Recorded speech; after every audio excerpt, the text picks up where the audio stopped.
Hello everyone, my name's Stephen Redman. Welcome to Pastor's Library. This is the channel where we discuss theology books. And I hope you've been having a good week reading, and I hope you can enjoy what we've got to talk about today. Today, I want to talk to you about a lexicon, and it's the most popular lexicon. But first of all, I need to give you a context, and that means I'm going to start with concordances. So when I was a young man in church, they told me, Stephen, all you need is a good Bible, maybe a Thompson's Chain Reference, and you want a good concordance, and it's Strong's for the strong, Young's for the young, Concordance for everyone else. And I grew up with that battered into me.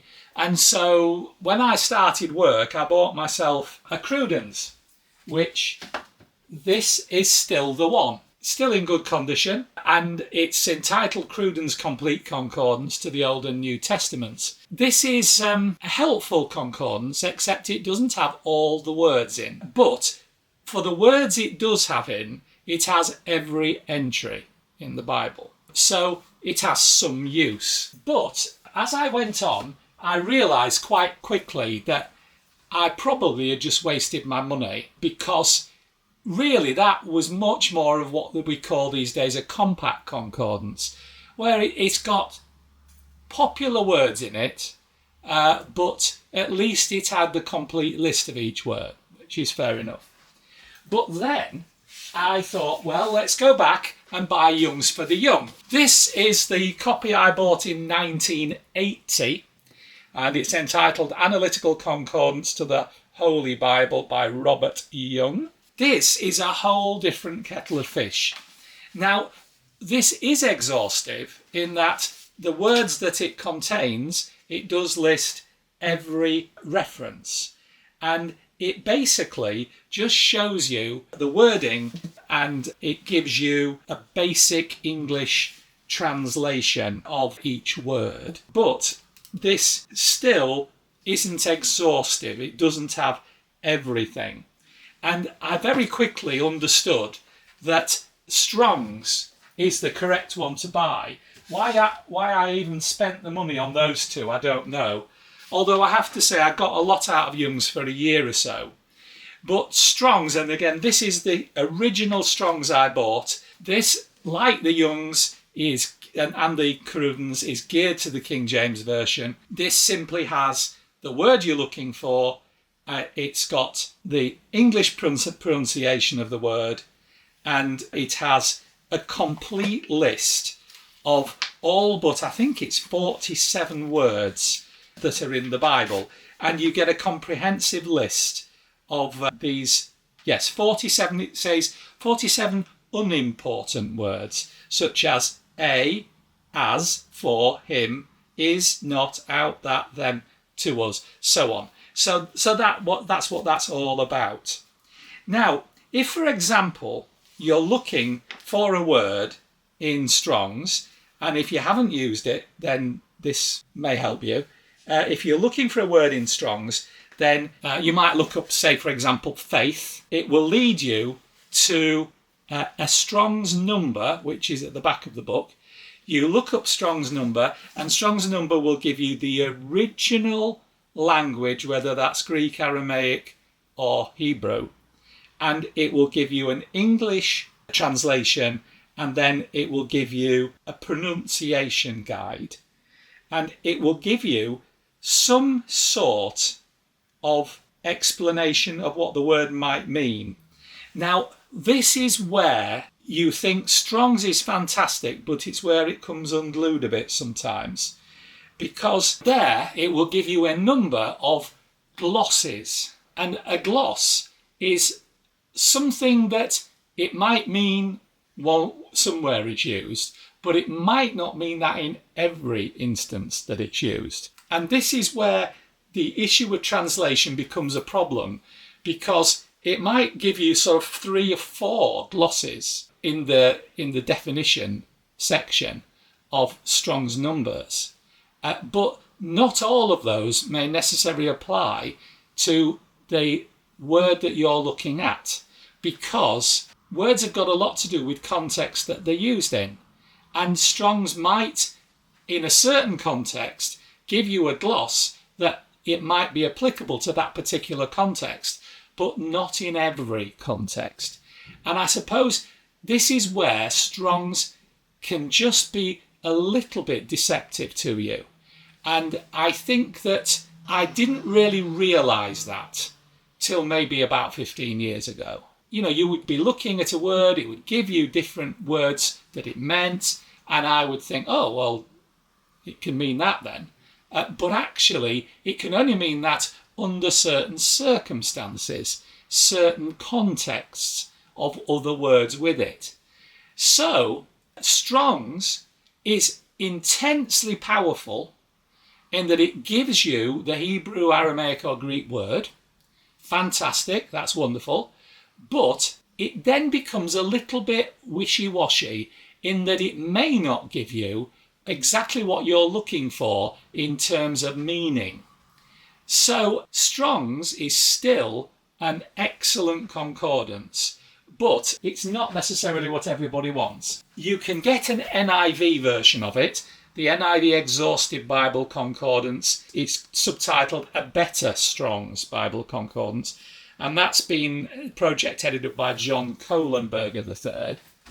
Or you may even go for the strongest Strong's, which, whereas that one was NIV, this still is KJV, but it is fully revised and corrected, and it includes Nave's topical reference system. So there is even more to be had in here. But the problem you have is that it is linked to KJV only. This is when I jumped ship many years ago now. In fact, I would say I've been using Bible software for over 40 years. And the great thing about decent Bible software is it's all linked to Strong's numbers, the numbers at the back of Strong's Concordance. And on a matter of a mouse click, you go from the verse you're looking at the screen to the Strong's number, the Strong's reference. And that, of course, became something that became vital to me as I began to preach intensely. So, Bible software is wonderful. As you know, I maintain a decent library in my office, and I do love my books, and I find books the most helpful. But here's the honest truth. When it comes to concordances and thereafter lexicons, I much prefer to use them on screen. Now, I started with version 1.0 of PC Study Bible, BibleSoft. And I am still using a version of BibleSoft today because I'm so familiar with it and I'm very happy with it. But 14 years ago, maybe when I started my master's degree in theology, there was a great offer for students if they bought Logos. And I have maintained my Logos system up to date since then. And Logos is nowhere near as easy to use as PC Study Bible, but it is absolutely stunning in its depth and power. And maybe one of these days we'll do a video on Logos, but I'll be absolutely honest with you, it isn't going to happen in a hurry because I've got lots of books to share with you yet. Those concordances which you've seen me wave in front of you, they don't come out very often because I've virtually always got the computer on, but occasionally I will still consult them. But lexicons are another level. You see, where you may get a feeling from Strong's or a vibe from Strong's about meaning, the lexicons give you a much better handle on that. Now, here is the ultimate Greek lexicon. It's the one that almost everybody delights in, and it's expensive. So this is the third edition of BDAG. BDAG are the four initials of the four surnames of the people that have been involved with this. It's Bowers, Danke, Arndt, and Gingrich. So that's the 4. And I picked this up because it says Amazon Warehouse on the back. I don't know if you can see the green sticker, which means someone's bought this and returned it straight away. And I would suggest it's been returned because of a rip in the slipcover. But this has clearly not been used and is amazing. And I got this for less than half the price of a new one off the shelf. And I just could not resist it because I have this on my Logos system, but if my computer was down, if the power was out, if we were trying to live through the aftermath of the bomb, then I wouldn't have had access to a quality lexicon. And so I purchased this. I purchased it the same day I'd already purchased the 2nd edition, which is not BDAG, but it's the letters twisted round or something. I don't know I can't remember what it is. But this is the Walter Bauer 2nd edition, revised and augmented by Gingrich and Danke. This is a 900-page lexicon published in 1979, and it's good. It's absolutely excellent. The only reason I bought it was £9.98, and again, it's pretty well on immaculate. The cover is terribly faded, but the insides look like they haven't been used. So when I paid for that and I saw this and ordered this, well, I couldn't refuse this, and I wasn't going to cancel it for £9.98. So I've got an older lexicon, and I've got the modern 3rd edition, which is the BDAG, and it was published in the year 2000. And to the best of my knowledge, this is the current version. There are people that say there's a 4th version out, but I can't find any evidence of that. So that is still what I'm using. Now, this is 1,108 pages, again, published in 2000.